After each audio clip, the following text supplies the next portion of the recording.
GMP 성경 이야기 가족 여러분 안녕하십니까?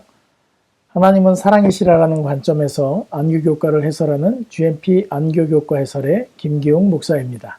오늘은 제3기 제8과 보이지 않는 자를 봄입니다. 연구 범위는 로마서 8장, 요한복음 14장, 에베소 1장, 그리고 이사야 40장의 내용입니다.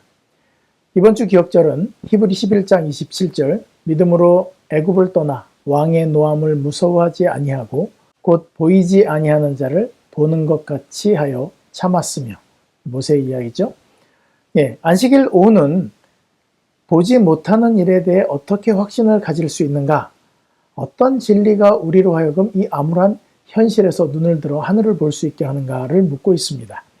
하나님 아버지가 어떤 분이신지 말씀으로 만들어진 믿음, 즉 그리스도와 같은 믿음이 필요하다고 이야기하고 있습니다.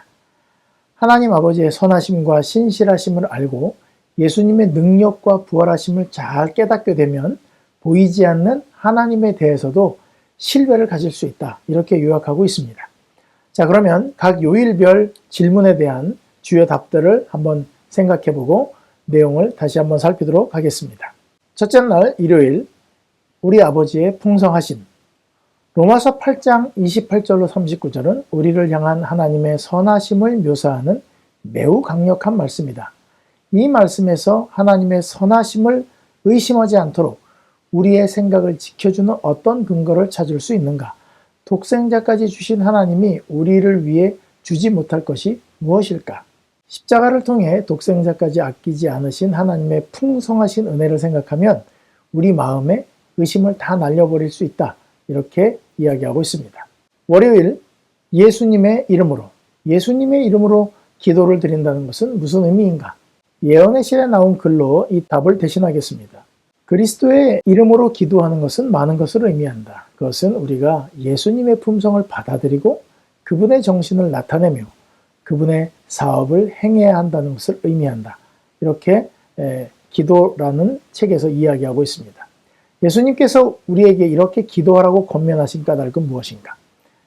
세상에 남겨질 제자들에게 그들과 함께 하실 것이라는 확신을 주기 위해서 예수님께서 이렇게 말씀하셨습니다. 이 구절에서 예수님께서 말씀하시고자 하시는 핵심을 이해하도록 도와주는 단서는 무엇인가? 내 이름으로 무엇이든지 구하면 내가 행하겠다. 이것입니다. 지금 예수님이 떠나실 때가 돼서 제자들에게 확신을 주고자 이 말씀을 하신 것입니다. 화요일입니다. 부활의 능력. 에베소서 1장 18절로 23절에서 바울은 하나님의 능력에 대해 말한다. 이 구절은 부활의 능력에 관해 우리에게 무엇을 가르쳐 주는가? 이 구절에서 그대 자신을 위한 어떤 희망과 약속을 발견할 수 있는가? 하나님은 죽은 자를 다시 살리시는 능력이 있는 분으로서 그분을 우리가 신뢰하도록 가르친다. 이렇게 요약할 수 있겠습니다. 수요일입니다. 우리의 모든 염려를 내어 맡김. 베드로전서 5장 7절을 읽어보라. 베드로는 시편 55편 22절을 인용하고 있다. 여기에 우리를 위한 어떤 기별이 있는가? 기록된 그대로다. 염려를 맡겨버리라는 말은 골치 아픈 염려거리들을 던져버리므로 더 이상 붙잡고 있지 말라는 뜻이다. 이렇게 대답하고 있습니다. 자, 목요일입니다. 하나님을 볼 수 없어도 신실히 행함. 이사야 40장 27절로 31절을 읽어보라. 이사야는 하나님을 어떻게 묘사하고 있는가? 하나님에 대한 이 묘사는 내 길은 여호와께 숨겨졌으며 내 송사는 내 하나님에게서 벗어난다는 그들의 생각에 어떤 답을 주고 있는가? 우리가 곤란한 일, 또 감당할 수 없는 일을 당했을 때 하나님께서 나를 돌보고 있지 않다 이런 생각이 빠질 수가 있습니다. 하지만 하나님께서는 우리에게 끊임없는 관심과 사랑을 보여주고 계심을 잊지 말라고 이야기하고 있습니다. 자, 그러면 이제 각 요일별 교훈을 살펴보도록 하겠습니다. 이 안식일 오후에는 믿음에 대해서 이야기를 합니다. 여러분, 우리가 성경이라고 하는 하나님의 인도하심의 역사가 담긴 책이 있습니다. 어떤 사람들은 믿고 어떤 사람들은 자기가 이해할 수 없는 내용이 있다고 해서 믿지 않습니다. 허황된 이야기라고 생각합니다. 그런데 내가 이해하지 못한다고 해서 내가 보지 못한다고 해서 세상에 그런 일이 없다고 아무도 말할 수는 없습니다. 우리의 눈에 보이지 않는 하나님 그분이 어떤 분이신지 믿을 수 있는 증거는 성경에 있습니다. 성경이 과학적이라는 증거도 대단히 많이 있습니다. 그러면 그분을 믿을 수 있는 것이 굉장한 특권이 되는 것인데 그것은 믿는 사람에게만 그렇습니다. 믿지 않는 사람에게는 아무 유익이 되지 않는 것이죠. 이번 주 교과를 통해서 우리 눈에 보이지도 않는 그분을 볼 수 있고 믿을 수 있는 마음을 가지면 좋겠다, 이렇게 간절히 바랍니다. 자, 첫째 날 일요일입니다. 우리 아버지의 풍성하심. 자, 바울이 아직 가보지도 못한 로마에 있는 성도들에게 편지를 쓰는 내용입니다. 하나님의 복음을 설명하다가 이 로마서 8장 절정에 이르게 되었습니다. 7장에서 나는 이 원하지 않는 악을 행하고 있다. 그러면서 오호라 나는 공고한 사람이다. 이렇게 이야기합니다. 그렇게 말한 후에 8장 1절을 아주 희망차게 시작합니다. 그러므로 이제 예수 그리스도 안에 있는 자에는 결코 정죄함이 없다. 이렇게 얘기하죠. 누구 얘기일까요? 바울의 경험적 이야기입니다. 육신의 생각과 영의 생각이 수시로 교차되고 주도권을 뺏고 빼앗기는 자신을 보는 거예요. 우리도 똑같죠. 그런데 자기로서는 불가능하다는 것을 아는 바울은 하나님을 보니까 희망이 생기는 거예요. 야, 하나님이 내 편이신데 아들까지 주신 분이 뭘 못 주시겠어. 그래, 나 속물이다. 근데 나를 죽여도 괜찮은데 나를 불러서 사도를 삼으시고, 그때 나 부르실 때 뭐라고 그랬는지 알아? 야, 바울아, 가시채를 뒷발질하는 게 참 고생이구나. 아니, 자기가 밤마다 고민했거든요. 스데반 죽이고 난 다음에 어떻게 했어요? 야, 이게 진짜 맞는 일일까? 그 천사 같은 얼굴 보고 고민했단 말이에요. 그래, 밤에 고민을 했는데 그 고민을 하나님이 아시니까 깜짝 놀랐습니다. 그리고 그를 사도로 부르셨기 때문에 곰곰이 생각하고 말씀을 묵상하다가 이 예수가 하나님이 약속하신 메시아라는 걸 깨닫게 됐어요. 여러분, 그렇게 그걸 깨달았다고 해서 바울이 다 괜찮은 사람이었느냐? 그렇지 않습니다. 바울은 때때로 그의 성질머리가 나와가지고 마가랑도 헤어지고 바나바랑도 헤어졌습니다. 여러분, 우리가 괜찮은 사람 같다가도 내가 왜 이러지 할 때가 있잖아요. 바울도 그랬어요. 그런데 예수님을 알고 하나님을 알면 자기를 내려놓을 수 있고 힘이 나는 것입니다. 그래서 그 경험적 내용들을 쭉 쓰면서 이야기한 내용이 오늘 교과에 나온 그 내용입니다. 특별히 제가 핵심되는 내용들을 조금 보여드리면, 그런즉 이 일에 대하여 우리가 무슨 말을 하려? 만일 하나님이 우리를 위하시면 누가 우리를 대적하려? 하나님이 여태까지 내 편이었다 이겁니다. 자기 아들을 아끼지 아니하시고 우리 모든 사람을 위하여 내어주시니까 어찌 그 아들과 함께 모든 것을 우리에게 주시지 아니하겠느냐. 다 받을 것을 믿는 것입니다. 누가 능히 하나님께서 택하신 자들을 고발하려? 의롭다 하신 이는 하나님이시니. 아무리 누가 너 못됐다고 해도 하나님이 나를 품어주셨어. 그 얘기를 하는 것입니다. 누가 정죄하려? 죽으실 뿐 아니라 다시 살아나신 이는 그리스도 예수시니 그는 하나님 우편에 계신 자요 우리를 위하여 간구하시는 자니라. 바울이 여러 가지로 많이 공격을 당했거든요. 그 모든 것을 감싸주실 수 있는 분이 누구라는 걸 믿고 있는 거예요? 하나님이라는 걸 믿고 있는 것입니다. 자, 여기 보면 누가 우리를 그리스도의 사랑에서 끊으리요? 이렇게 이야기합니다. 죄책감도 있었고 스데반 죽인 후에, 그런데 이제 자기를 받아주셨잖아요. 그래서 눈이 멀은 상태에서 3일간 있고 또 오랫동안 성경 말씀을 연구해보니 하나님 사랑이 너무 커요. 아들을 세상에 주시다니. 그리고 무엇보다 감사한 거는요, 아들을 세상에 주신 것도 감사하지만 나 같은 인간 받아줬다는 게 너무 감사한 거죠. 스데반 죽이고 예수 믿는 사람들을 다 잡아 죽이던 나도 받아주셨어 하나님이, 그 이야기예요. 그러니까 어떻게 해요? 야, 나 같은 사람도 받아주셨으면 어떤 것도 하나님 사랑에서 끊을 수 없을 거야. 그러면서 자기가 겪은 일들을 다 이야기합니다. 환난, 번고, 박해, 기근, 적신, 위험, 칼. 그러면서 바울이 살면서 전도하면서 느꼈던 모든 것들을 한마디로 요약하는데 성경에 있는 말씀을 가져다 씁니다. 우리가 종일 주를 위하여 죽임을 당하게 되며 도살당할 양같이 여김을 받았나이다 함과 같으니라. 이렇게 위험한 일들을 자기가 많이 겪었다는 거예요. 그러나 그런 일을 많이 겪었어도 하나님 사랑 하나면 내가 다 이길 수 있어. 그러면서 앞으로도 사망, 생명, 천사, 권세자들, 현재일, 장래일, 능력, 높음, 기쁨, 어떤 피조물도 우리 주 그리스도 예수 안에 있는 하나님의 사랑에서 끊을 수 없으리라. 예수님 안에 있을 때 그 하나님 사랑에서 우리를 끊을 수 없다고 이야기하는 거예요.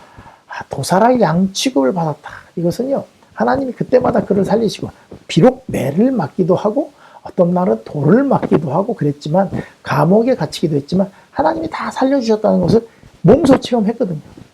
그러니까 이제 죽음도 두렵지 않다는 것입니다. 하나님이 어떠하심을 알게 되니까, 그죠? 이것이 환난을 이겨내는 가장 중요한 것입니다. 하나님이 은혜가 풍성하신 분이라는 것을 아는 것. 네, 아들까지 주셨는데 뭘 더 못 주시겠느냐? 이 이야기를 고백하는 것입니다. 그래서 요한복음 17장 3절에는 이렇게 이야기하죠. 영생은 유일하신 참 하나님과 그가 보내신 자 예수 그리스도를 아는 것이다. 네, 알게 되면 우리가 고난을 이길 수 있고 어떤 어려움도 다 이길 수 있다는 것을 바울이 경험적으로 로마에 쓴 편지에서 이야기한 것입니다. 여러분들께서 로마서 8장을 읽으실 때 7장, 그다음에 6장 그 앞에 그 복음 설명하는 것을 쭉 같이 따라오시면서 바울이 지금 막 흥분해서 자기를 받아주신 하나님을 찬송하고 있는 것을 보시면 네, 여러분들도 그 같은 공감을 하게 될 것입니다. 여러분 우리 생애를 한번 돌아보십시오. 나 같은 사람이 구원 얻는 게 말이 됩니까? 네. 그런데 하나님이 우리를 구원하신다면 구원 못할 사람이 어디 있겠습니까? 네, 이런 마음을 가지고 하나님의 사랑을 알게 될 때 우리는 다른 모든 것을 뻗고 다 누르고 하나님 사랑 안에 귀속될 수 있다는 것을 이야기하고 있습니다. 자, 둘째 날 월요일입니다. 예수의 이름으로. 요한복음 14장 이야기인데요. 13장에서 발을 씻기시고 떡과 포도주 성만찬 예식을 하시고 난 다음에 아무것도 준비 안 됐는데 객기를 부리는 베드로에게 맨 마지막에 이렇게 말씀하십니다. 네가 오늘 닭이 2번 울기 전에 나를 3번 부인할 것이다. 제자들이 공포에 사로잡혔습니다. 예수님께서 왜 이런 분위기를 얘기하시나? 지금 일주일 전만 해도 분위기 좋았거든요. 왜냐하면 예수님이 나귀 타고 들어오셨죠. 성전에서 가르치셨죠. 이제 왕만 되면 돼요. 그들이 바라던 그 일이 다가왔는데 오늘 갑자기 이상한 말씀을 하시는 거예요. 그 공포에 사로잡힌 이 제자들을 예수님이 볼 때 마음이 아프신 거예요. 말씀을 그렇게 했는데 못 알아들었거든요. 근데도 예쁘고 마음이 아프신 거예요. 제자들은 모든 어려움에서의 도움과 슬픔과 실망에서의 위로를 그분에게 구하였다. 이제 그분은 외롭고 의지할 곳 없는 제자들을 떠나려고 하셨다. 그들의 마음을 가득 채운 것은 암담한 미래였다. 예수님이 그 분위기 좋은 날 하신 말씀이 너희들 중에 내가 하나가 나를 팔 것이다. 나를 부인할 것이다. 다 아니라고 이야기하지만 예수님의 얼굴빛이 슬픈 것을 볼 때 제자들의 얼굴이 지금 깜깜해졌어요. 왜요? 아니, 지금 예수님 옆에 있어서 한자리 해야 되는데 예수님 얼굴 표정이 왕이 될 표정이 아니에요. 그리고 다 떠난대요. 그리고 한 놈은 팔 거래요. 하나는 부인할 거래요. 그러니까 이 얼굴이 얼마나 어두워졌겠습니까? 그런데 그들에게 하신 구주의 말씀은 희망으로 가득 차 있었다. 네, 그런 사람들에게 희망을 주신 거예요. 그러나 그들에게 하신 구주의 말씀은 희망으로 가득 차 있었다. 그들이 원수의 맹렬한 공격을 받게 되리라는 것과 곤경으로 침울해 있는 자들에게 대한 사단의 술책이 가장 큰 성공을 거둔다는 사실을 예수께서는 아셨다. 이 겁을 먹고 있으면 이제 여기서 희망이 꺾이고 하나님을 의심하게 될 거라는 걸 아셨다는 거예요. 그래서 예수님께서 그들을 보이는 것에서 떠나 보이지 않는 것으로 향하게 하셨다. 이렇게 이야기를 하고 있습니다. 그래서 예수께서는 제자들의 생각을 세상 유랑에서 하늘 본향으로 돌리셨다고 그랬는데 그 다음 나오는 말이 바로 이것입니다. 재림의 허락. 어려서부터 성경절로 외웠다는 것이죠. 너희는 마음에 근심하지 말라. 하나님을 믿으니 또 나를 믿으라. 이게 지금 언제 얘기했다고요? 네가 나를 3번 부인할 것이다. 그 말씀을 하신 다음에 바로 그러나 근심하지 말아라. 니네가 실수한 거, 니네가 나를 부인하고 배반한 거 그게 중요한 게 아니다. 근심하지 말고 나를 믿어라. 내가 이제 아버지 집에 가서 너희들을 위해서 처소를 예비하면 다시 올 것이다. 문맥상 잘 안 맞아요. 왜 이런 말씀을 하셨을까? 하루 이틀 후면 그들이 당할 멘붕, 조금이라도 위안을 주시기 위해서 하늘을 보시도록 한 것입니다. 제자들은 계속 오리무중입니다. 예수님이 하시는 말씀이 무슨 말인지 잘 모르겠어요. 그러니까 예수님이 그 뒤에 하신 말씀이 이겁니다. 너희가 지금 내가 어디로 가는지 알지 못하지만 내 이름으로 무엇이든지 구하면 내가 행할 것이다. 그리고 2번이나 연속으로 13절, 14절에 말씀하시는 거예요. 함께 할 거라는 거예요. 여러분 솔직히 예수님은 우리의 기도와 상관없이 일하고 계십니다. 맞습니까? 네, 기도는 그분이 어떻게 일하시고 계신지 볼 수 있는 안경일 뿐입니다. 하나님은 우리가 기도하는 것보다 더 좋은 것을 주십니다. 그런데 기도하고 있는 사람은 하나님이 하시는 일을 그걸 볼 수 있는 것이고 기도를 안 하는 사람은 오, 운 좋네 이렇게 되는 것입니다. 여러분 예수님의 이름으로 간절히 구했는데 그것이 이루어질 때마다 그 사람 신앙이 얼마나 튼튼해질까요? 응답받는 사람의 확신은 보이지 않는 예수님과 하나님에 대한 경험적 신뢰를 제공하기 때문에 그렇습니다. 그래서 아까 말씀드렸지만 이 기도라는 것, 그리스도의 이름으로 기도하는 것, 우리가 예수님 이름으로 기도합니다라고 하는 것은요, 그냥 내가 원하는 걸 다 얘기한 다음에 예수님 이름으로 기도합니다. 들어주시겠지? 이런 내용이 아니라는 거예요. 이 기도 219페이지에 이렇게 얘기합니다. 그리스도의 이름으로 기도하는 것은 많은 것을 의미한다. 그것은 우리가 예수님의 품성을 받아들이고 그분의 정신을 나타내며 그분의 사업을 행하여야 한다는 것을 의미한다. 예수님의 이름으로 기도한다고 하면서 억지 같은 기도들을 많이 하는 것, 그것은 옳지 않은 일이라는 거예요. 예수님 같은 정신, 예수님의 품성, 그분의 사업을 어떻게 할 것인지 그렇게 기도할 때 예수님 이름으로 기도합니다. 이게 맞다는 거예요. 그 뒤에 또 이렇게 얘기합니다. 그러나 예수의 이름으로 기도하는 것은 다만 기도의 시작과 끝에 그 이름을 부르는 것 이상의 큰 의미가 있는 것이다. 비슷한 내용인데요. 그의 이름으로 기도하는 것은 우리가 그의 허락하신 바를 믿고 그의 은혜를 의지하고 그의 사업을 행하면서 예수의 마음과 정신으로 기도하는 것을 의미하는 것이다. 네, 예수님 정신으로 기도할 수 있어야 된다는 것입니다. 그러니까 마음대로 기도하는 것을 다 들어주신다는 도깨비 방망이가 아니라는 거예요. 하나님께서 무엇을 원하실까? 그것을 위해서 기도할 때에 예수님께서 모든 것을 다 들어주신다는 거예요. 우리가 보지 못하고 있을 때도 그 일을 행하고 있다고 교과 측에서는 이야기를 합니다. 그러니까 여러분, 우리가 하나님을 신뢰하는데 우리에게 아들까지 내어주신 분이 기도하라는 거예요. 뭐든지 자기의 이름으로. 어떤 마음을 가지고요? 예수님과 같은 마음을 가지고.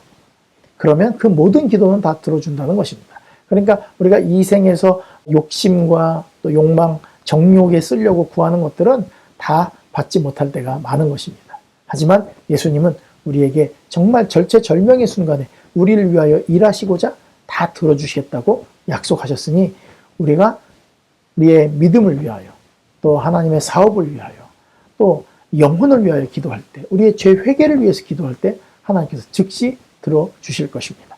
셋째 날 화요일은 부활의 능력입니다. 에베소서 1장 17절로 23절의 내용을 우리가 공부할 것인데요.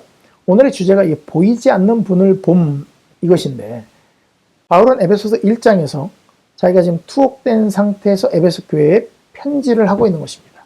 편지를 하는데 내가 믿고 있는 하나님이 어떤 분이시다라는 것을 보게 하는 거예요.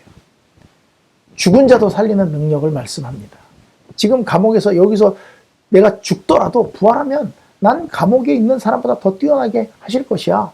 두려워하지 않는 거예요. 17절부터 제가 보면 우리 주 예수 그리스도의 하나님 영광의 아버지께서 지혜와 계시의 정신을 너희에게 주사 하나님을 알게 하시고 지금 막 이제 바울이 감옥에 갇혔으니까 하나님 바울을 풀어주세요. 우리 기도 들어주세요. 이렇게 하는데 그게 중요한 게 아니라는 거죠.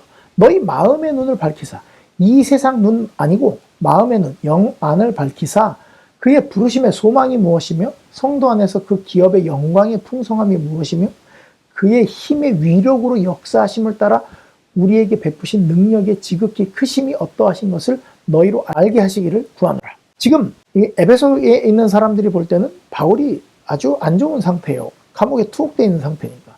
그런데 바울은 지금 보이지 않는 것을 보는 믿음을 가지고 있는 것입니다. 그러면서 지금 나를 위해 기도하는 사람들에게 편지를 쓰는 거예요. 야, 하나님이 너희 눈을 밝혀서 왜 부르셨는지, 얼마나 큰 기업을 갖고 계신지, 그 다음에 우리에게 어떤 능력을 행하실 것인지 그런 걸 너희가 좀 알았으면 좋겠다 이것입니다.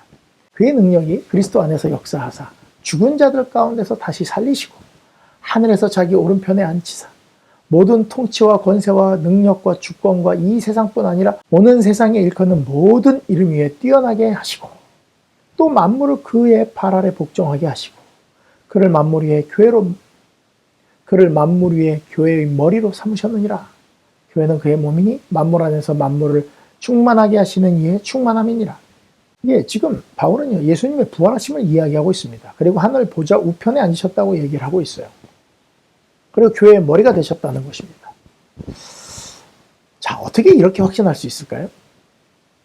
여러분, 예수님이 부활하셨다는 말을 못 믿는 사람들이 많이 있습니다. 부활이라는 것은 인간이 절대로 할 수 없는, 이 부활이라는 것은 인간이 절대로 할 수 없는 자기 능력 밖의 일입니다. 죽었다 깨어나도 할 수 없는 것이 바로 죽었다 깨어나는 것입니다. 그죠? 네, 절대로 안 됩니다. 그런데 예수님이 부활하셨다는 거예요. 많은 사람들이 이 부활하신 예수님을 믿지 못합니다. 부활이라는 걸 본 적도 없고 성경에서 말하고 있는데 그걸 내 눈으로 본 적이 없으니까 믿을 수 없다는 것이죠.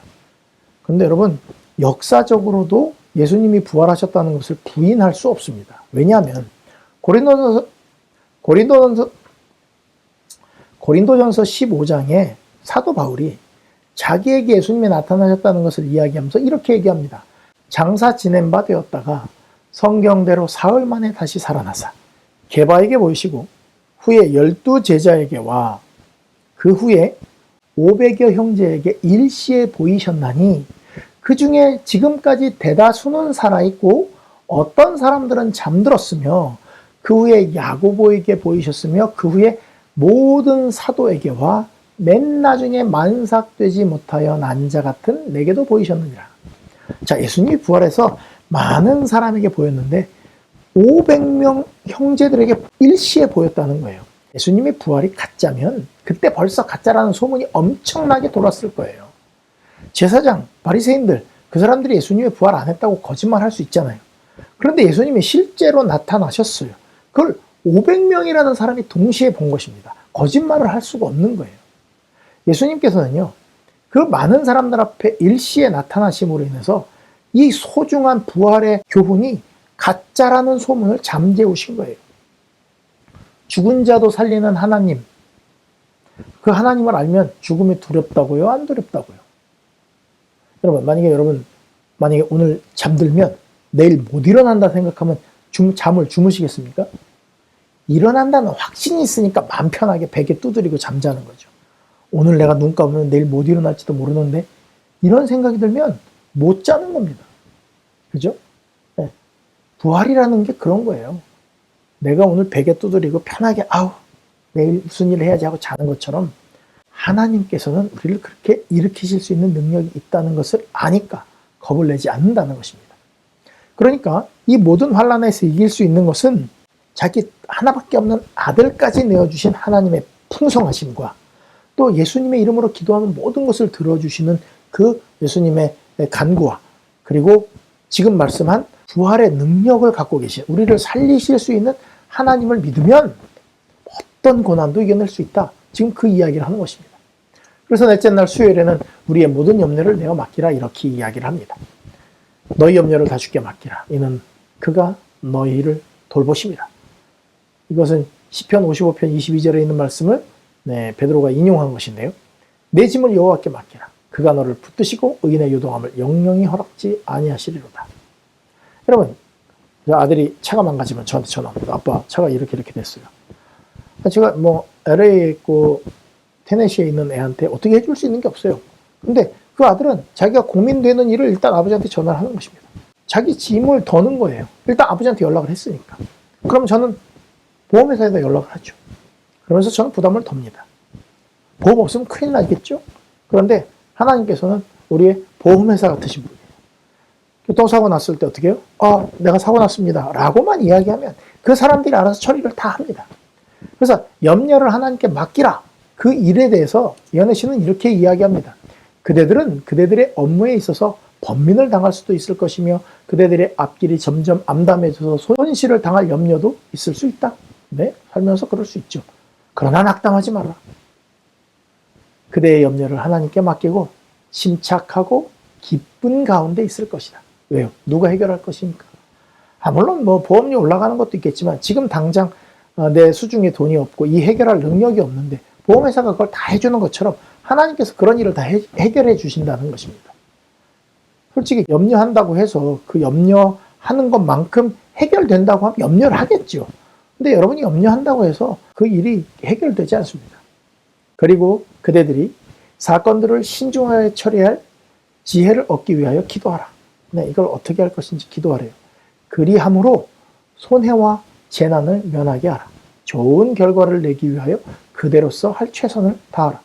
네, 하나님께 맡기는데 던져버리고 나 하나님께 기도했으니까 모든 게 끝이야. 아니고 하나님께 맡기되 이건 하나님이 해결하실 일이니 내가 어떤 일을 어떻게 처리해야 될 것인가 그 지혜를 달라고 기도하라는 것입니다. 그 다음은 이렇게 이야기합니다. 오직 하루만 우리의 것이며 이 한 날 동안 우리는 하나님을 위해 살아야 한다. 우리는 그 또 다른 산상 부분에서는 이렇게 얘기합니다. 오직 하루만이 우리의 것이며 이 한 날 동안 우리는 하나님을 위해 살아야 한다. 우리는 성실한 봉사를 통해 우리의 모든 목적과 계획을 그리스도의 손에 의탁하고 모든 염려를 그분께 맡겨야 한다. 염려 땡겨서 하래요? 하지 말래요? 아이고 이번 겨울에 어떡하지? 이런 염려하지 마시라고요. 아이고 우리 애가 이제 공부를 시작했는데 못 마치면 어떡하지? 아니 공부를 시작했는데 3년 4년 남은 일을 땡겨다 걱정하지 마시라고요. 하나님께 맡기시라고요. 나 여호와가 말하노라. 너희를 향한 나의 생각은 내가 하나니 재앙이 아니라 곧 평안이요 너희 장래에 소망을 주려는 생각이라. 그런데 우리는 어떻게 해요? 하나님을 안 믿어요. 혼자 그냥 걱정을 짊어지고 살죠. 자기가 해결할 수도 없는 일을 너무 많이 걱정하시는 것 같아요. 특별히 우리 엄마들, 여자분들 뭐 병인 것 같아요.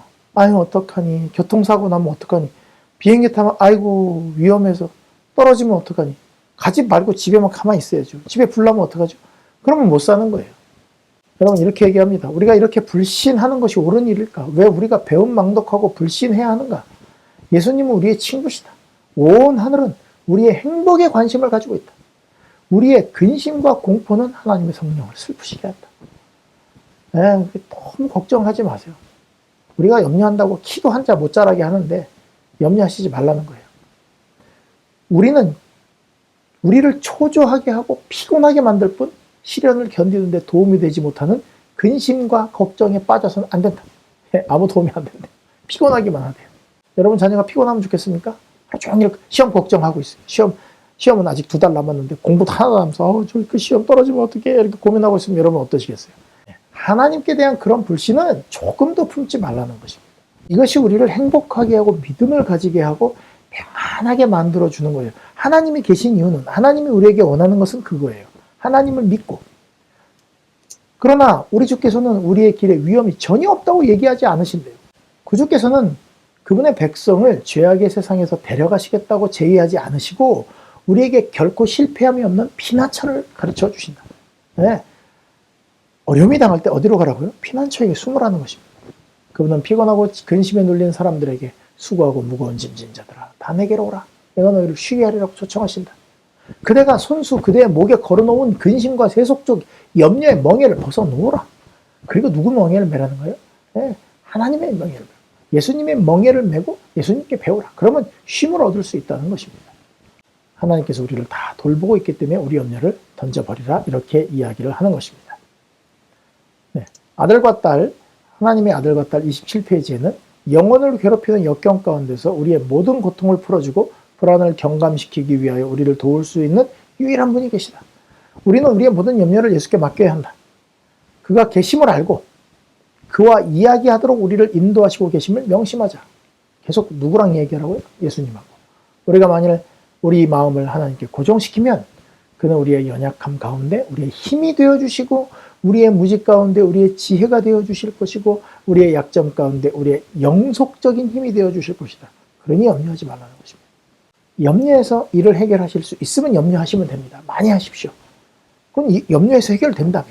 근데 내가 걱정해서 될 게 아니면 하나님께 성실하게 내놓고 지혜를 구하고 할 수 있는 최선의 일을 다하면서 하나님이 주시는 평안을 가지고 이 일을 하라는 것입니다. 왜요? 하나님이 이런 분이라는 거예요. 그러니까 맡기라는 거예요. 얼마나 좋은 분입니까? 자, 여러분 1월부터 요약을 쭉 해오면 이렇습니다. 풍성하신 우리 하나님, 아들까지 다 내어주신 하나님께서 예수 이름으로 기도하면 다 들어주신다고 했어요. 부활의 능력까지 갖고 계세요. 죽은 사람도 살릴 수 있는 능력을 갖고 계신 그 하나님이 모든 염려를 맡기라고 우리에게 권고하시는 것입니다. 그러니까 이분을 알게 되면 하나님 볼 수 없어도 신실하게 행할 수 있다는 것입니다. 이사야 40장은 하나님의 심판이 끝나는 것을 예언하고 있습니다. 이제 내 백성을 위로하라. 뭐 이제 이렇게 시작이 돼요. 그러면서 하나님께서 욥기처럼 사람들에게 여러 가지 질문을 던지십니다. 누가 손바닥으로 바닷물을 헤아렸느냐? 뼘으로 하늘을 재봤느냐? 땅에 티끌을 되에 담아서 니네가 세봤느냐? 산과 언덕을 저울에 달아봤느냐? 아무 대답도 못하죠. 야, 이런 대답도 못하면서 야곱아 어찌하여 네가 말하며 이스라엘아 네가 이르기를 내 길은 여호와께 숨겨졌으면 내 송사는 내 하나님에게서 벗어난다 하느냐. 그러니까 아직 이 하나님의 이 구원이 이르러 오지 않는 것에 의해서 우리의 기도는 이제 다 하나님이 안 들으셔. 하나님은 우리를 돌보지 않으셔. 이런 말을 했다는 거예요. 야, 니네가 나라에 대해서 뭘 얼마큼 안다고 그러는 거야. 하나님이 이렇게 섭섭해 하시는 거예요. 그러면서 우리가 잘 아는 말씀 28절부터 있는 말씀이 나오는 것입니다. 너는 알지 못하였느냐 듣지 못하였느냐 영원하신 하나님 여호와 땅끝까지 창조하신 이는 피곤하지 않으시며 곤비하지 않으시며 명철이 한이 없으시며 피곤한 자에게 능력을 주시며 무능한 자에게 힘을 더하시나니. 자, 이 이야기가 뭐예요? 계속 그 긴 포로 생활에 그들을 회복시켜주지 않는 하나님, 그들의 기도를 들어주지 않는 하나님에 대한 그들의 원망이 이제 하나님이 안 보이고 또 자기에게 역사하는 게 안 보이니까 그냥 에이 하나님 난 몰라 하고서 고개를 딱 떨고 온 것입니다. 그랬더니 하나님이 뭐라고 그러시는 거예요? 야, 니네가 뭘 안다고 그러느냐. 내가 너희들과 함께하면 소년이라도 피곤하며 곤비하며 장정이라도 넘어지며 쓰러지되 여호와를 앙망하는 자는 새 힘을 얻을 것이다. 그러니까 어떡하라는 거예요? 그렇게 고개가 떨어질 때 누구를 바라보라는 거예요? 하나님을 바라보라는 거예요. 아들을 내어주신 분, 내 이름을 기도하면 뭐든지 들어주시겠다고 하신 분, 그죠? 부활의 능력을 갖고 계신 분, 모든 염려를 맡기라고 권고하시는 그분을 매일 앙망하라는 거예요. 독수리가 날개치며 올라감 같을 것이요 다른 박질하여도 곤비하지 아니하겠고 걸어가도 피곤하지 아니하리로다. 바울이 그렇게 전도하러 나갔다 사람들한테 돌 맞고 집에 들어왔는데도 어때요? 하나님을 생각하면 나를 불러주신 하나님, 나를 위하여 이런 구원을 마련하신 하나님, 또 전도하도록 또 힘을 주신 하나님, 돌 맞았는데도 죽지 않게 하신 하나님 생각하면 힘이 난다는 것입니다. 믿는 구석이 있는 사람이 힘이 더 나는 법입니다. 우리가 이 땅에 살면서도 어때요? 뒤에 아버지 백 있으면, 내가 잘 아는 애 백이 있으면 어떻게 해요? 목에 힘이 들어가죠. 똑같습니다. 하나님께서는 우리가 그렇게 세상을 힘있게 살기를 원하십니다. 야, 세상이 나를 이렇게 실망시켜도 하나님이 나랑 함께 계셔. 야, 어떤 것도 나를 쓰러뜨릴 수 없어. 이렇게 당당하게 하나님을 의지하고 사는 백성들을 보고 싶으신 것이죠. 자, 믿음으로 전진함. 비록 흑암 중에 쌓여 도무지 앞길을 볼 수 없을 때라도 하나님의 명령을 쫓아 앞으로 전진하자. 주저하며 의심하는 자 앞에는 앞길을 막는 장애물이 결코 없어지지 않을 것이다.